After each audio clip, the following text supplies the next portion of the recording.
বিজলি কেন করেন একটু দিয়ে দেন, মানে এটা আপনার সামনে দিয়ে হাঁটবো আমরা কতটা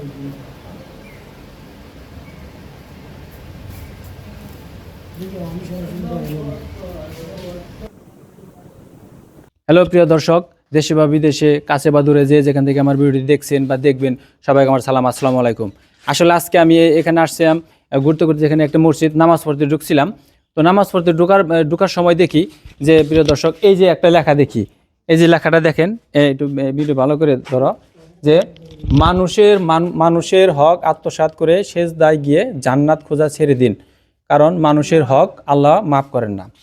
আসলে কথাটা অবশ্যই ঠিক, যেহেতু আমরা মুসলমান, এই কথাটা আমাদের মানতে হবে। এই কথাটা আমার যখন পড়লাম, আমার ভিতরে একটা অনেক কষ্ট পেলাম যে আসলে এই কথাটা যেহেতু 3টা লাইনে লেখা, কিন্তু এটার যে বিস্তারিত, এটার যে গভীরতা, সেটা যদি আলোচনা করতে যাই তাহলে আসলে চোখের পানি চলে আসবে। কারণ আমরা এমন মানুষ, কোনো না কোনো জায়গায় আমাদের ভুল আছেই।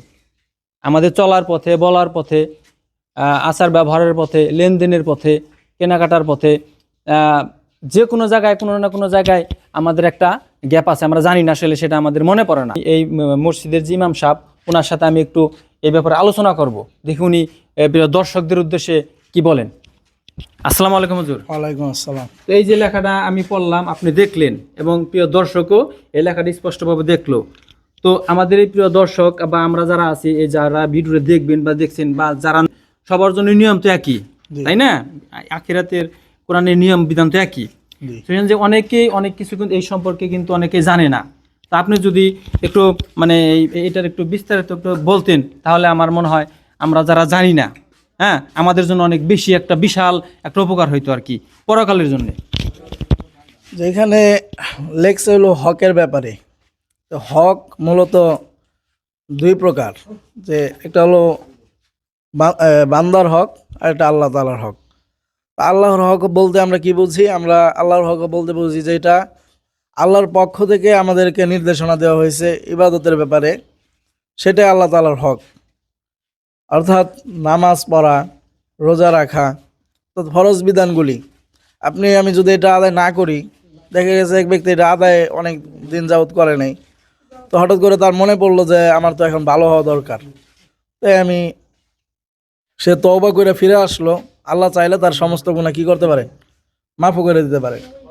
কিন্তু বান্দার হক এটা এমন একটা মারাত্মক বিষয়, যেখানে আল্লাহ তাআলা বান্দা যদি মাফ না করেন, তাহলে আল্লাহ তাআলাও মাফ করেন না। এটা কি কোনোভাবে পৃথিবীতে যদি বেঁচে থাকা অবস্থায় কি যদি সে বুঝতে পারে যে না, আমি হকটা মারছি, কিন্তু আমার যার হকটা মারছি সে মারা গেছে, তো ওই পরিপ্রেক্ষিতে তার মানে ঋণটা শোধ করার উপায় কি? ওই ইসলামী পরিপ্রেক্ষিতে তার ওই বিধান অনুযায়ী আপনি ওনার ওয়ারিস যারা আছেন, ওই ওয়ারিসদেরকে খুঁজে বের করে তাদেরকে ওই হকের ব্যাপারে জানায়া তারপরে পরিপূর্ণভাবে সেটা আদায় করে দেওয়া। অর্থাৎ আপনি একজনের জমি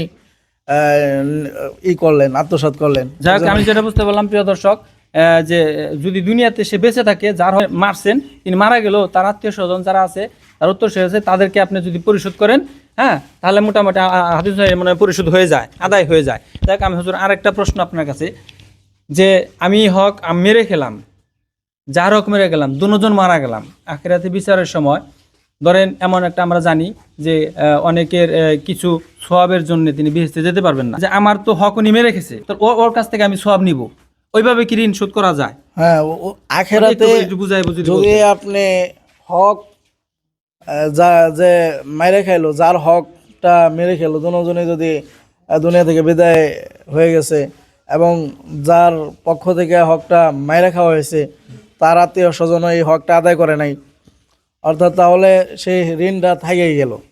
অর্থাৎ হাসরের ময়দানে বিচারের সময় এটা আল্লাহ তাআলা সওয়াব দ্বারা পরিপূর্ণ করবেন।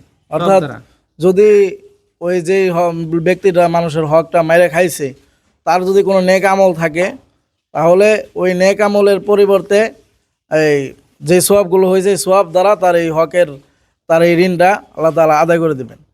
হক অনেক কিছু আছে, যেরকম ধরেন আপনি যথাযথ একজনকে যতটুকু মর্যাদা দেওয়ার দরকার, তারা যদি ততটুকু মর্যাদা না দেন, সেই হিসাবেও আমরা তার হকটা পরিপূর্ণভাবে কি করলাম না, আদায় করলাম না।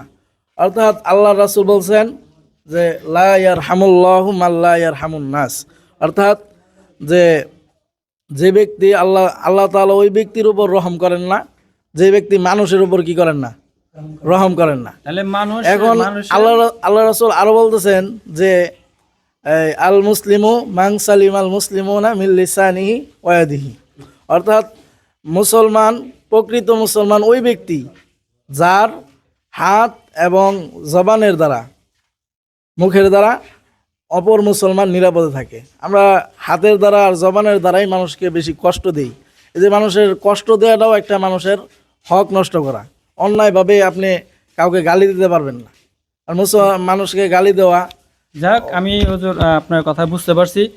তো আপনাকে আসলে এই প্রিয় দর্শকদের উদ্দেশ্যে এই সুন্দর সুন্দর কথা বলার জন্য আসলে আপনাকে অনেক ধন্যবাদ। প্রিয় দর্শক, আমি আশা করি আমরা মুসলমান হিসেবে এই আমাদের ইমাম সাহেব যে কথাগুলো বলছেন অবশ্যই আপনাদের এটা আখিরাতের জীবনে, ইহকালে পরকালে দুনোকালের জীবনে আপনার কাজে লাগবে।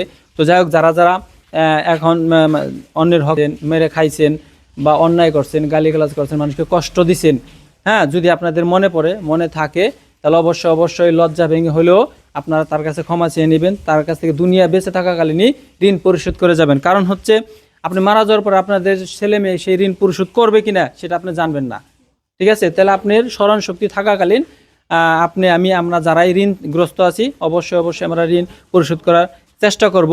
আল্লাহ যেন আমাদের এই তৌফিক দান করেন এবং 5 ওয়াক্ত নামাজ পড়ার তৌফিক দান করেন, এবং যেন মানুষের সাথে এক কাতারে এবং সুন্দরভাবে চলতে পারি, মানুষের সাথে মিলেমিশে থাকতে পারি। ভিডিওটা অবশ্যই বেশি শেয়ার করবেন, কারণ এই বিষয়টা যত বেশি শেয়ার হবে তত বেশি মানুষের কাছে যাবে, আর তত ওই মানুষগুলা এই লেখাটা এবং এই হুজুরের কথাগুলা শুনবে। এই হুজুরের কথাগুলো শুনলে তাদের মনে অবশ্যই মনে একটা ভিতরে মানে নরম হয়ে যাবে এবং তারা এইগুলা শুধরানোর চেষ্টা করবে। যাই হোক, ভিডিওটা এই পর্যন্তই। সবার সুস্বাস্থ্য কামনা করে ভিডিও এবং শেষ করছি। আসসালামু আলাইকুম ওয়া রাহমাতুল্লাহি ওয়া বারাকাতুহু।